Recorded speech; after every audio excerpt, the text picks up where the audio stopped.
A todos nos ha pasado. Un equipo crucial, uno de esos que no puede parar, se avería justo en el peor momento. Es un escenario conocido, ¿verdad?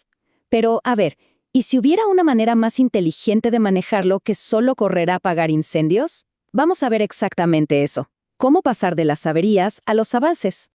Porque cada vez que algo se rompe, nos está contando una historia, nos está dando pistas. El problema es que lo que vemos a simple vista, la máquina detenida o la pieza rota, es solo el primer capítulo. La verdadera historia, el impacto real, casi siempre está escondido. Se puede pensar en esto como si fuera un iceberg. Lo que se ve, la punta, son los costos obvios, los repuestos, la mano de obra del técnico, lo que sale en la factura. Pero lo que de verdad puede hundir la operación está debajo de la superficie. Toda la producción que se pierde, las compras de emergencia a precios altísimos, los envíos que se retrasan, las horas extra que hay que pagar y ni hablar del daño a la reputación. Esos son los costos que de verdad duelen. Y esa es la gran pregunta, ¿no es cierto? ¿Cómo hacemos para encontrar esos problemas ocultos? ¿Cómo podemos anticiparnos y detener las fallas antes, mucho antes de que ocurran? Bueno, el primer paso, el más fundamental, es un cambio de mentalidad. Hay que dejar de preguntar solamente qué pasó y empezar a obsesionarse con el por qué pasó. Se trata de escarbar hasta encontrar el verdadero origen del problema. Y para eso, hay una herramienta increíblemente útil que se llama los 5 porqués. Suena súper simple, y lo es, pero su poder es inmenso. La idea es no conformarse con la primera respuesta fácil. Es como ser un detective que pregunta por qué una y otra vez hasta que ya no se puede preguntar más. A ver, veamos un ejemplo para que quede clarísimo. Problema. Una máquina se detiene. Primer porqué. ¿Por qué se detuvo? Porque saltó un interruptor. Ok. Segundo porqué. ¿Y por qué saltó el interruptor? Por una sobrecarga. Vamos bien. Tercer porqué. ¿Qué causó la sobrecarga? Ajá. Un rodamiento dañado que consumía demasiada corriente. Cuarto porqué. ¿Por qué se dañó el rodamiento? Porque estaba mal lubricado. Y ahora, el quinto y último porqué. ¿Y por qué estaba mal lubricado? Porque simplemente no existía un plan de lubricación para esa máquina. ¡Bingo! La causa raíz no era una pieza defectuosa, era un proceso inexistente. Encontrar la causa raíz es fantástico, nos permite arreglar problemas de fondo y aprender del pasado. Pero, ¿y si pudiéramos dar un paso más allá? ¿Qué tal si en lugar de analizar el pasado, pudiéramos empezar a predecir el futuro? Y aquí es donde la cosa se pone realmente interesante. Dejamos de ser solo detectives para convertirnos en una especie de pronosticadores y nuestra bola de cristal son los datos.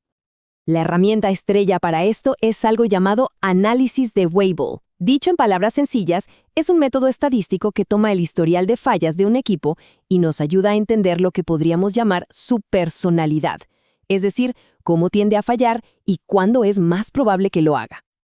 Al ver esta fórmula, uno podría asustarse un poco, pero no hay que preocuparse por los símbolos. Lo que importa es que esto nos cuenta una historia. Y en esa historia hay un personaje principal, un protagonista absoluto, un valor llamado beta. Este numerito es el que tiene todos los secretos. Este valor beta es la clave de todo. Nos dice cómo fallan las cosas. Si beta es menor que 1, las fallas pasan al principio. Es lo que se conoce como mortalidad infantil. Si beta es igual a 1, las fallas son aleatorias, impredecibles. Y si beta es mayor que 1, ahí tenemos un patrón claro de desgaste. Las cosas fallan simplemente porque se están haciendo viejas. Ok, suficiente teoría. Vamos a ver cómo esto funciona en el mundo real, con 2 casos de estudio que nos van a mostrar por qué entender esto cambia completamente las reglas del juego. Bien, empecemos con el primer caso. Imaginen una flota entera de camiones. Se recopilaron todos los datos de sus averías para entender su comportamiento general.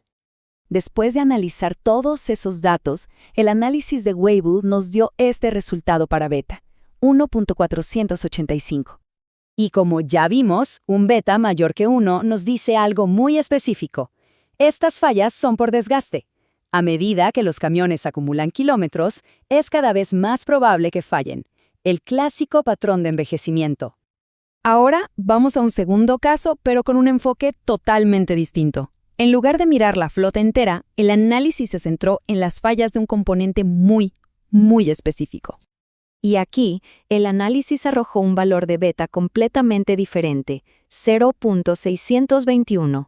Un beta menor que 1 nos cuenta una historia radicalmente opuesta. Aquí el problema no es el desgaste. De hecho, si esta pieza sobrevive las primeras semanas, es muy probable que dure muchísimo.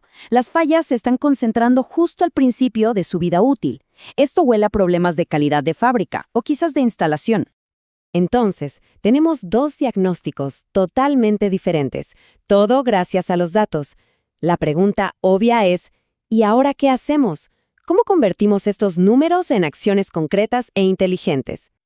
Y aquí es donde todo encaja. Para los camiones que se desgastan, una estrategia de inspecciones predictivas y monitoreo tiene todo el sentido del mundo. Pero para los componentes con fallas infantiles, cambiarlos cada cierto kilometraje sería un desperdicio total de tiempo y dinero. La solución no está en el mantenimiento, está en mejorar el control de calidad o en revisar los procedimientos de instalación.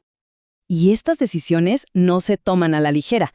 Todo este análisis alimenta modelos de decisión lógicos y estructurados, como este algoritmo de mantenimiento centrado en la confiabilidad. La idea no es entender cada cajita, sino ver que hay un camino claro basado en evidencia para elegir la mejor estrategia para cada tipo de falla. Así que, en resumen, la flota de camiones, con su beta mayor a 1, nos llevó a una estrategia predictiva. El componente vehicular, con su beta menor a 1, nos apuntó directo al control de calidad. Dos problemas, dos patrones completamente distintos y dos soluciones radicalmente diferentes. Todo gracias a escuchar lo que los datos tenían para decir. Y este es el mensaje final. Si aprendemos a escuchar los datos, las organizaciones pueden dejar de ser bomberos que viven apagando incendios para convertirse en arquitectos que diseñan y construyen sistemas confiables desde el principio. Lo cual nos deja con una última reflexión. En cada equipo, en cada operación, se están generando datos constantemente. La pregunta es, ¿qué historias increíbles y qué oportunidades de mejora estarán ocultas ahí, esperando a ser descubiertas?